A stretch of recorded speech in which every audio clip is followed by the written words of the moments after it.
मैंने अपनी टॉर्च उठाई और उसके चेहरे पर रोशनी डाली, और जो मैंने देखा उसे कभी भूल नहीं सकता। वो कोई इंसान नहीं था। उसकी आंखों में अजीब सी चमक थी। उसकी अजीब सी हंसी गूंजने लगी। इसलिए मैं आज अपने पालतू कुत्ते को लेकर आया था। जानवर अक्सर ऐसी चीजें पहले देख लेते हैं। अगर आप सस्पेंस और डर से भरपूर कहानियां सुनना पसंद करते हैं तो इस वीडियो को लाइक जरूर करें और पूरी कहानी के लिए हमारे साथ बने रहें। इस कहानी को रोमांचक बनाने के लिए कई सारे साउंड इफेक्ट्स का इस्तेमाल करा गया है, इसलिए हेडफोन्स लगाना अनिवार्य है।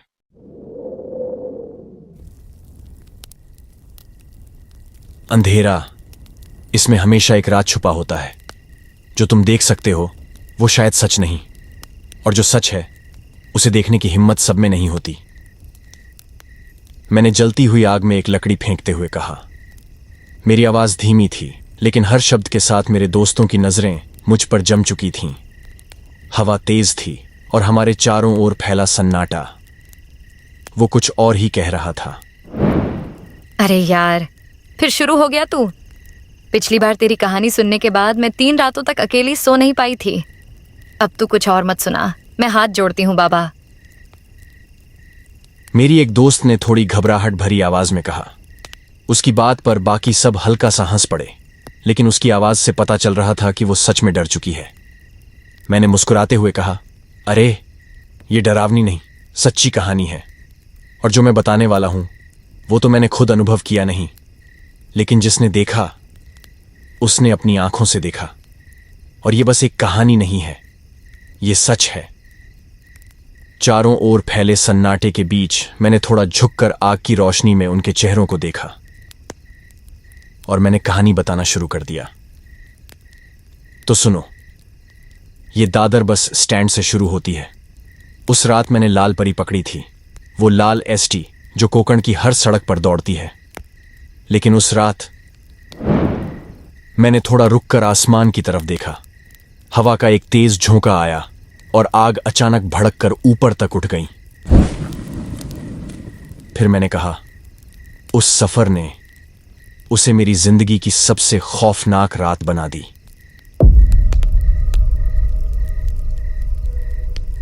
रात की ठंडी हवा, मुंबई के दादर बस स्टैंड का हलचल भरा माहौल, चाय की दुकानों से उठती भाप, लोगों की बातें और स्टैंड पर एसटी बसों की गूंजती आवाजें।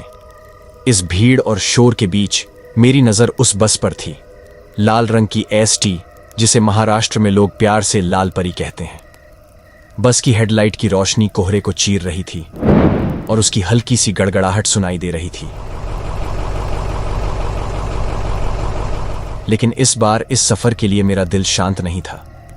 एक अजीब सी बेचैनी थी, जैसे ये सफर सिर्फ मेरे गांव की किसी एक जगह तक नहीं, बल्कि किसी रहस्य की ओर बढ़ रहा था। जैसे ही मैंने बस के अंदर कदम रखा, मेरी आंखें यात्रियों की थकी हुई लेकिन शांत शक्लों पर पड़ी। लोग खिड़की से बाहर देखते हुए अपनी ही दुनिया में खोए हुए थे। मास्टर यानी कंडक्टर जोर से आवाज लगाते हुए अंदर आए। आकरची चिपलूने स्टे। उनकी आवाज ने उस हल्के सन्नाटे को तोड़ा जो बस के अंदर था। बस ने धुआं छोड़ते हुए धीरे धीरे स्टैंड छोड़ा।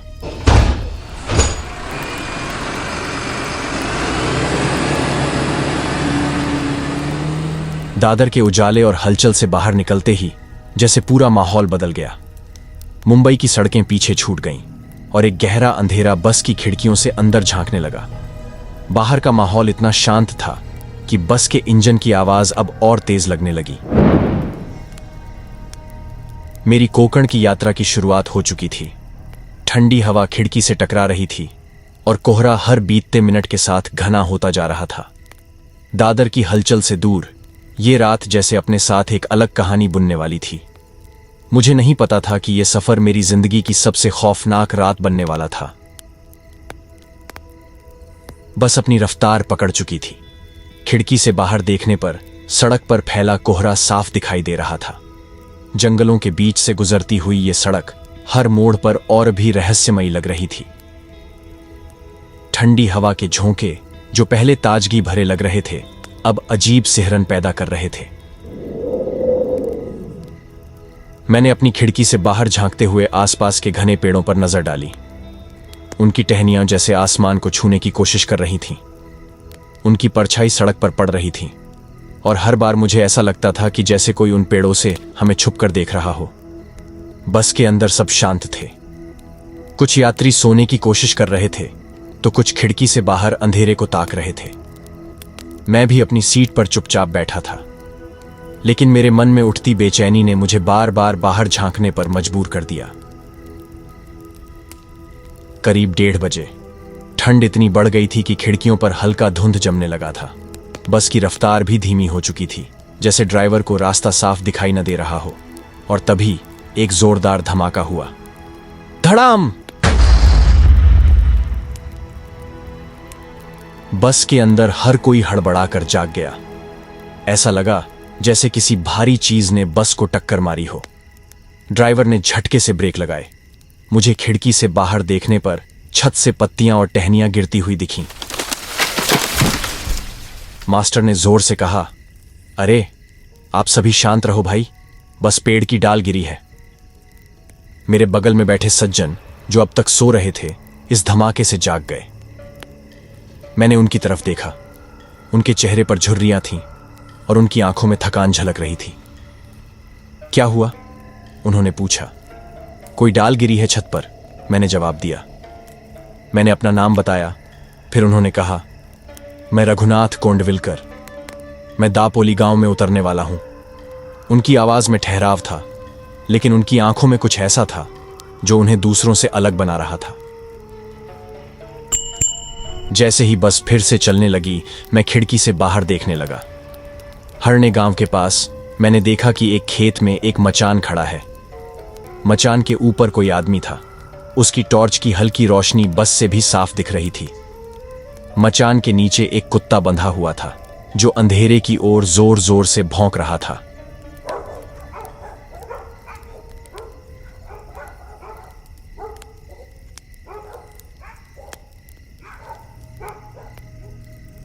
बगल की सीट से कोंडविलकर काका भी उस दृश्य को ध्यान से देख रहे थे। उनकी आंखें मचान की टॉर्च पर टिकी हुई थीं। मैंने उनसे पूछा, काका क्या देख रहे हो? उन्होंने एक गहरी सांस ली और धीमे से कहा, जानता है वो कुत्ता किस पर भौंक रहा है? शायद किसी जानवर पर, मैंने कहा। उन्होंने मेरी तरफ देखा, हल्की मुस्कान के साथ बोले, जानवर? हां, शायद, लेकिन मैं तुझे एक कहानी सुनाऊं तो तू समझेगा कि यह जानवर नहीं, कुछ और हो सकता है। मैंने तुरंत कहा, हां काका जी, बताइए ना। मन ही मन में सोच रहा था, रात का सफर, ठंडी हवा और रहस्यमयी माहौल, इससे बेहतर कहानी सुनने का वक्त और क्या हो सकता है।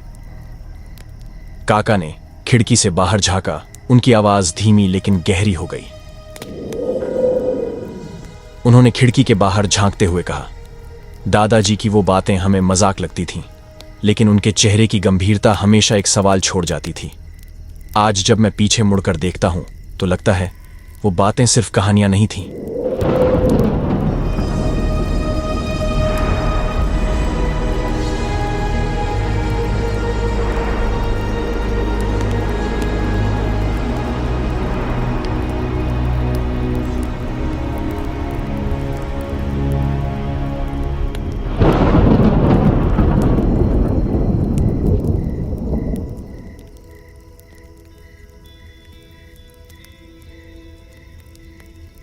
ये बहुत साल पहले की बात है। तब मैं भी तेरी तरह 20 से 22 साल का नौजवान था। गांव में दादाजी का दूध का धंधा था। मैं हर सुबह दूध के डिब्बे लेकर आसपास के गांवों में जाया करता था, लेकिन शाम को हमारा समय दोस्तों के साथ गांव की टपरी पर गप्पे मारने में जाता था। दादाजी अक्सर हमें गांव की पुरानी कहानियां सुनाते थे। वो कहते थे, रात को खेतों में मत जाना। जंगल की सर्द हवाओं में जो छुपा होता है उसे इंसान समझ नहीं सकता। उनकी बातें सुनकर हम हंसते, लेकिन कभी कभी उनके चेहरे पर छुपा डर हमें अजीब लगता था। एक रात मेरा दोस्त आत्माराम मेरे पास आया। उसने कहा, आज रात खेत पर पहरा देने चलोगे? उसकी बात सुनकर मैंने हां कर दी। रात का खाना खाकर मैं आत्माराम के खेत की तरफ निकल पड़ा। रास्ता सुनसान था। मेरी टॉर्च की रोशनी ज्यादा दूर तक नहीं जा रही थी। ठंड इतनी थी कि मेरी उंगलियां सुन्न हो रही थीं।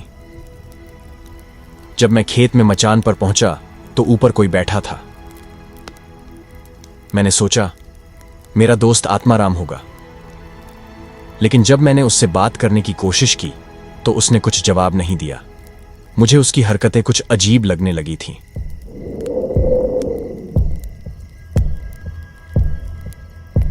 मैंने अपनी टॉर्च उठाई और उसके चेहरे पर रोशनी डाली, और जो मैंने देखा उसे कभी भूल नहीं सकता। वो कोई इंसान नहीं था। उसकी आंखों में अजीब सी चमक थी। उसके नुकीले दांत उसके पेट तक लटक रहे थे। वो चुड़ैल थी, जिसे हमारे गांव में लोग हड़ल भी कहते हैं। उसकी अजीब सी हंसी गूंजने लगी। मेरी सांस अटक गई। मैंने खुद को संभाला और मचान से कूद पड़ा। नीचे गिरते ही मैंने भागना शुरू कर दिया।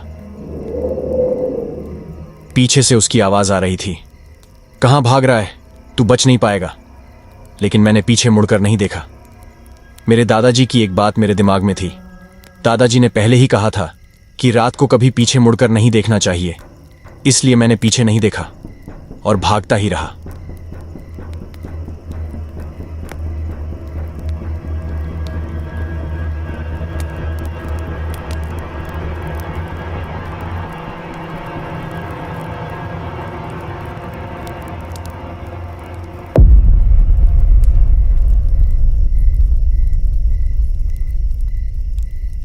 गांव पहुंचकर मैंने देखा कि सभी दोस्त टपरी पर बैठे थे। आत्माराम और बाकी दोस्तों को मैंने सब बता दिया। आत्माराम ने कहा, मतलब तुम्हें भी वो दिखाई दी? इसलिए मैं आज अपने पालतू कुत्ते को लेकर आया था। जानवर अक्सर ऐसी चीजें पहले देख लेते हैं, इसलिए कुत्तों के भौंकने से वो दूर रहते हैं। लेकिन उस रात के बाद मैंने फिर कभी खेत पर पहरा देने का साहस नहीं किया। कोंडविलकर काका की कहानी खत्म हुई। बस के अंदर का माहौल पूरी तरह बदल चुका था।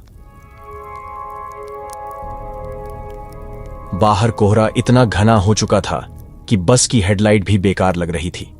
कुत्तों की भौंकने की आवाजें फिर सुनाई दी। ऐसा लगा जैसे वो हमें किसी अनदेखे खतरे से आगाह कर रहे हों। मैंने खिड़की से बाहर देखा। वो मचान, वो टॉर्च की रोशनी, वो भौंकता कुत्ता, सब जैसे मेरी आंखों के सामने बार बार आ रहे थे। वो रात शायद मैं कभी भूल नहीं सकता। तो दोस्तों, अगली बार जब आप कोकण की रातरानी से सफर करें तो ये कहानी जरूर याद रखना। क्या पता आपको भी कोई मचान दिखे या कुछ और। अगर आपको ये कहानी पसंद आई हो तो वीडियो को लाइक करें, अपने दोस्तों के साथ शेयर करें, और ऐसी ही और रहस्यमयी कहानियों के लिए हमारे चैनल को सब्सक्राइब करना न भूलें। अगली बार फिर मिलेंगे एक नई कहानी के साथ।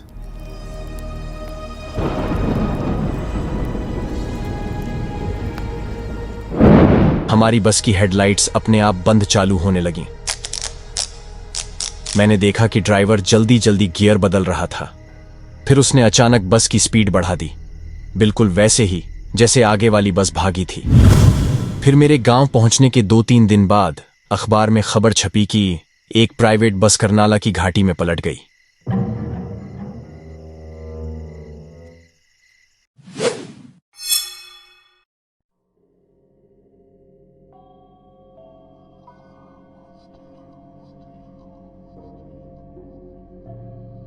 दुनिया में 2 तरह के लोग सफर करते हैं। एक वो जिन्हें दिन में घूमना पसंद है, और दूसरे वो जिन्हें रात में। क्यों? क्योंकि रात का माहौल ही कुछ अलग होता है। रात के सफर में कुछ ऐसे अजीबोगरीब अनुभव होते हैं जो दिन में शायद ही मिले, और ऐसे ही कुछ रहस्यमयी अनुभवों की तलाश में मेरा सफर शुरू हुआ। चलो आज मैं आपको मेरे साथ हुई एक दिलचस्प कहानी सुनाता हूं।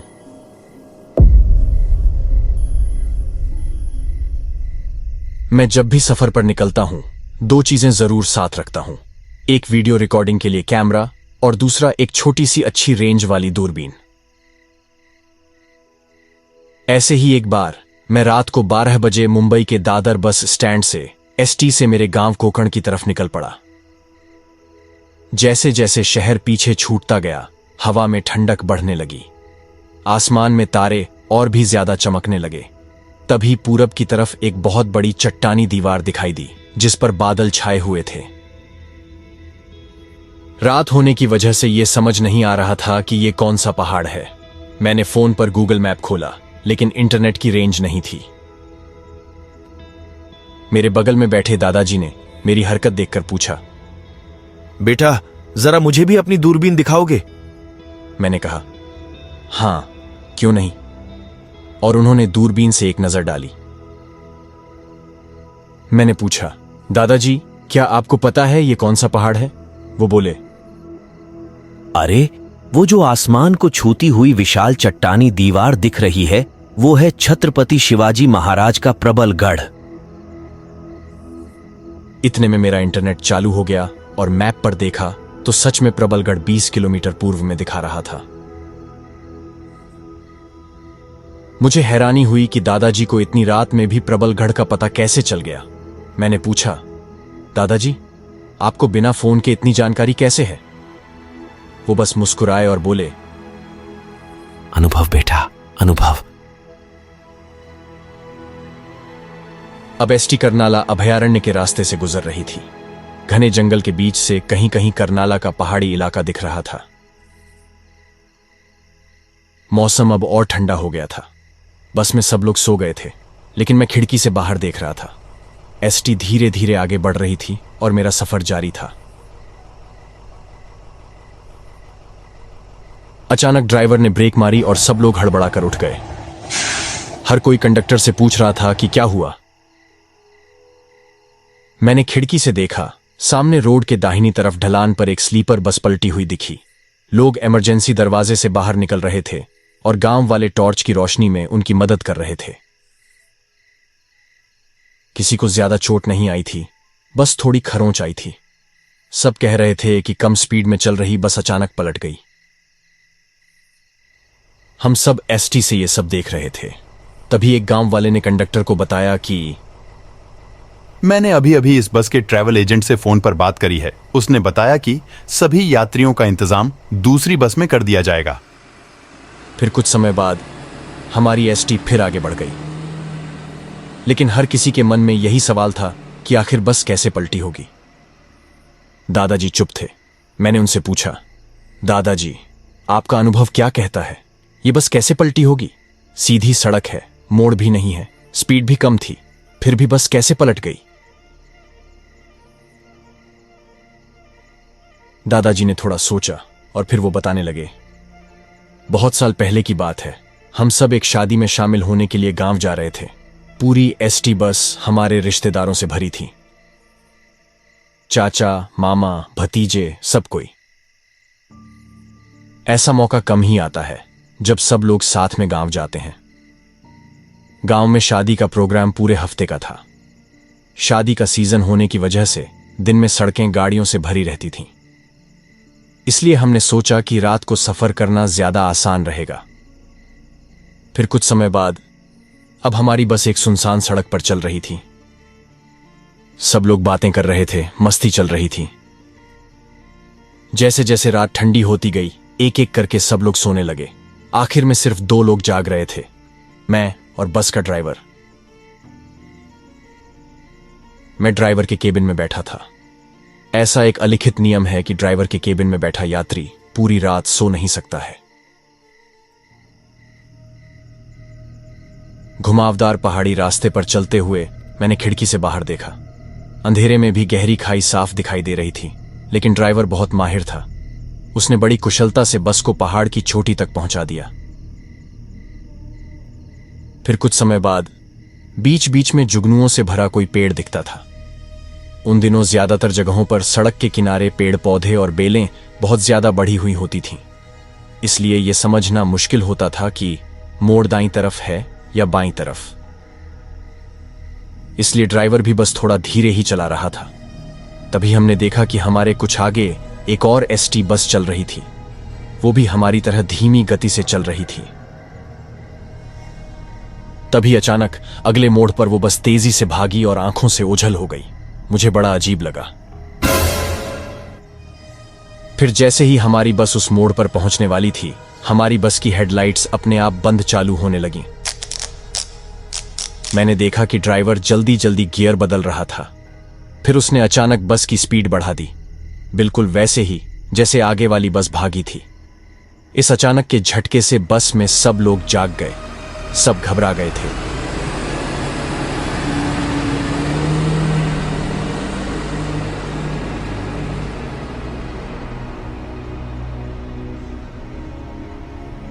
कुछ मिनट तक किसी को कुछ समझ नहीं आया।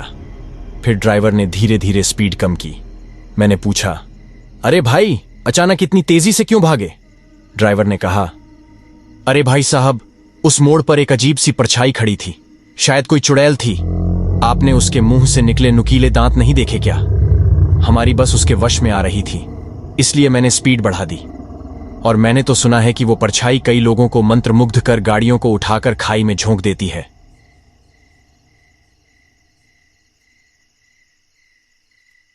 ये कहकर दादाजी ने अपनी कहानी खत्म की। फिर मेरे गांव पहुंचने के 2-3 दिन बाद अखबार में खबर छपी कि एक प्राइवेट बस करनाला की घाटी में पलट गई। अखबार में लिखा था कि टायर में हवा कम होने की वजह से यह छोटा सा हादसा हुआ होगा। लेकिन क्या यही सच्चाई थी या किसी अजीब चुड़ैल या भूतनी ने उस बस को अपने वश में करने की कोशिश की थी? आपका इसमें क्या कहना है, हमें कमेंट करके जरूर बताइए। कहानी पसंद आई हो तो वीडियो को लाइक करना ना भूलें और इस वीडियो को अपने दोस्तों के साथ भी शेयर करें और नई कहानियां सुनने के लिए इस चैनल को सब्सक्राइब करें। तभी मुझे दादी की बात याद आई। आज अमावस्या की रात है, क्यों जा रहे हो नदी पर? मत जाओ। आज अमावस्या थी और इसलिए उस दलदल में कुछ अजीब हो रहा था जो हमें फंसाने की कोशिश कर रहा था। इस कहानी को रोमांचक बनाने के लिए कई सारे साउंड इफेक्ट्स का इस्तेमाल करा गया है, इसलिए हेडफोन्स लगाना अनिवार्य है। अगर आप सस्पेंस और डर से भरपूर कहानियां सुनना पसंद करते हैं तो इस वीडियो को लाइक जरूर करें और पूरी कहानी के लिए हमारे साथ बने रहें। चाहे हम कितने भी आधुनिक क्यों ना हो जाएं, लेकिन कई बार जब कुछ अजीब घटता है तो लोग तांत्रिक या ग्राम देवता की शरण में जाते हैं। हमारी परंपराओं और मान्यताओं का लोगों की जिंदगी में एक गहरा असर होता है। इस बात का एहसास मुझे तब हुआ जब एक अमावस्या की रात मेरे पास बैठे एक अजनबी मुसाफिर ने मुझे अपनी रहस्यमयी कहानी सुनाई।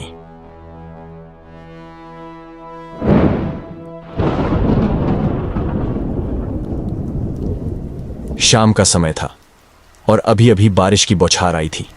हमारी ST bus Devbag ST stand पर रुकी हुई थी। 5-10 मिनट के आराम के बाद यात्री बस में चढ़ने लगे और 25 साल का सुभाष भी बस में चढ़ गया। उसकी ऊंचाई करीब 6 फुट थी। वो मध्यम कद का था, नीली टी शर्ट और काली जीन्स पहने हुए। देवबाग स्टैंड से बस चल पड़ी। एसटी थोड़ी दूरी तय कर चुकी थी। अब वो करली नदी के साथ साथ चल रही थी।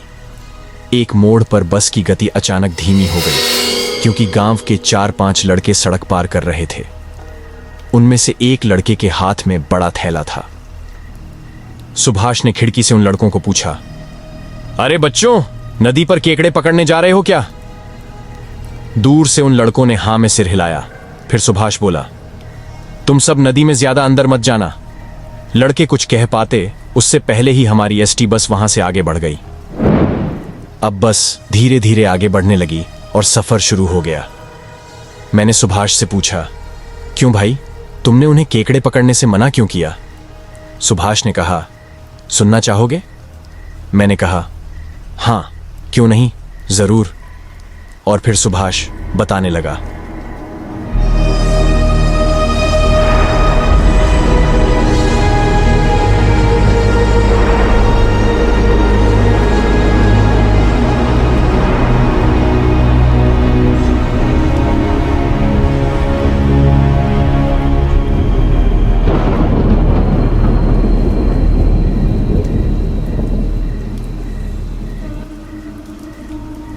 कुछ साल पहले की बात है। बरसात का मौसम था। गांव की सड़क से थोड़ा नीचे उतरकर हमारी बस्ती थी।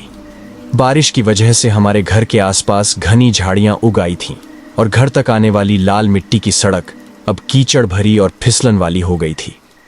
उस दिन भी दिन भर मूसलाधार बारिश हुई थी। अब रात में बारिश ने थोड़ा विराम लिया था। रात का खाना खत्म कर हम सब घर वाले आराम से बैठे थे। बारिश के कारण घर में कीड़े मकोड़े घुस आए थे और जहां जहां लाइट जल रही थी वहां वो मंडरा रहे थे। बाहर मेंढकों की आवाज आ रही थी। दादी बाहर बैठकर अड़कित्ते से सुपारी काट रही थी। इतने में घर के बाहर से आवाज आई, सुभाष चल जल्दी। मैंने बाहर झांका तो देखा कि मेरा दोस्त विजय और सुनील रेनकोट पहने खड़े थे। मैंने पूछा, कहाँ जा रहे हो? विजू बोला, नदी पर केकड़े पकड़ने। तभी पीछे से सुनील बोला, चल जल्दी और थैला भी ले आ, केकड़े रखने के लिए। मैंने जल्दी से थैला उठाया, चप्पल और रेनकोट पहन लिया और उनके साथ चल पड़ा।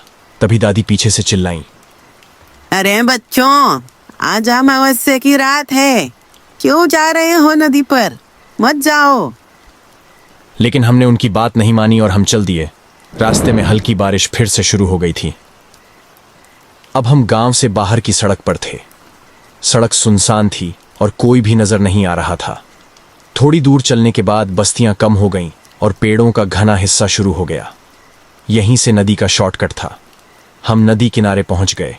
दिन भर बारिश होने की वजह से मिट्टी दलदली हो गई थी।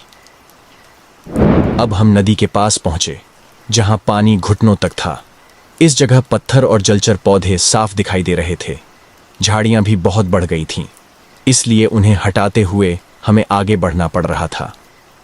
सुनील के हाथ में टॉर्च थी और हमारा उत्साही दोस्त विजय केकड़े ढूंढने लगा। मैं उनके पीछे थैला पकड़े खड़ा था। हमने पत्थर इधर उधर किए, लेकिन कोई केकड़ा नहीं मिला। विजय बोला, यहां तो कुछ नहीं मिलने वाला।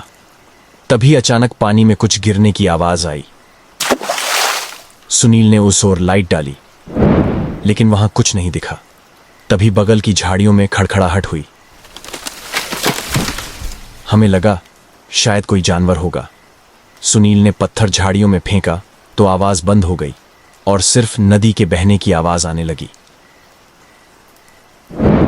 फिर जब सुनील ने लाइट आगे डाली तो हमारा दोस्त विजय कहीं नहीं दिखा। सुनील ने जोर से उसे आवाज लगाई, विजू, अरे ओ विजय। तभी थोड़ी दूर से विजय की आवाज आई। हम जल्दी जल्दी नदी के रास्ते आगे बढ़े तो हमने देखा कि विजय को एक बड़ा केकड़ा मिला था। सुनील बोला, अरे पागल, बताकर तो जाते। इसके बाद विजय ने जल्दी जल्दी 30 से 40 केकड़े पकड़ लिए और वो बोला, चलो हम थोड़ा और आगे चलते हैं। जैसे जैसे हम आगे बढ़े हमें ज्यादा केकड़े मिलने लगे।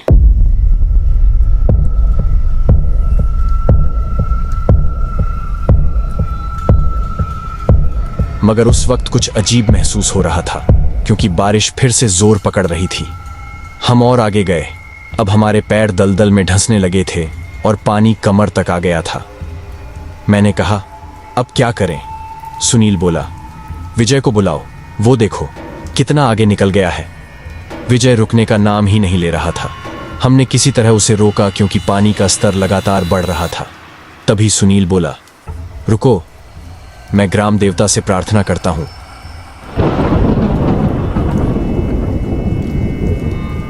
बारिश अब और भी तेज हो गई थी और अब उत्साही विजय भी कांपने लगा था। पहले हंसी मजाक करने वाला विजय अब घबरा गया था, क्योंकि पानी अब गले तक पहुंच गया था। ग्राम देवता से प्रार्थना करने के बाद हमने एक दूसरे का हाथ पकड़कर किसी तरह उस दलदल से बाहर निकलने की कोशिश की। उतने में विजय की एक चप्पल दलदल में फंस गई थी और वो उसे निकालने की कोशिश कर रहा था, लेकिन हमने उसे पीछे खींच लिया। आखिरकार हम दलदल से सुरक्षित बाहर निकल आए। अब हम जहां खड़े थे वहां पानी फिर से घुटनों तक था। हम वहां से रास्ता बनाते हुए नदी से बाहर आ गए।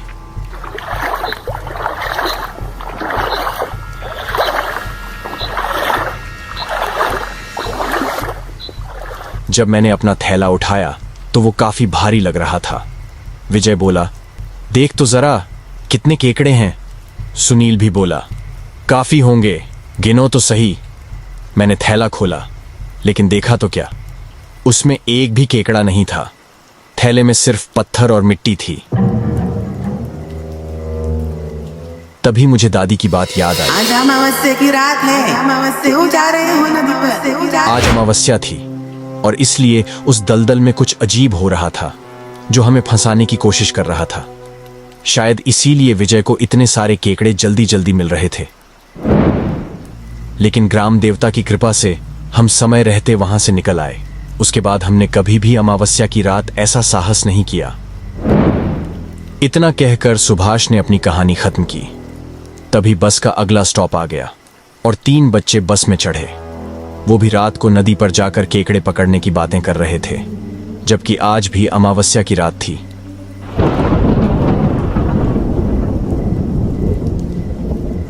उन बच्चों की बातें सुनकर सुभाष के चेहरे पर एक हल्की सी चिंता की झलक दिखी। उसने पीछे मुड़कर उन बच्चों को देखा, मानो वो कुछ कहना चाहता हो, लेकिन तभी कंडक्टर ने घंटी बजा दी और सुभाष खामोश हो गया।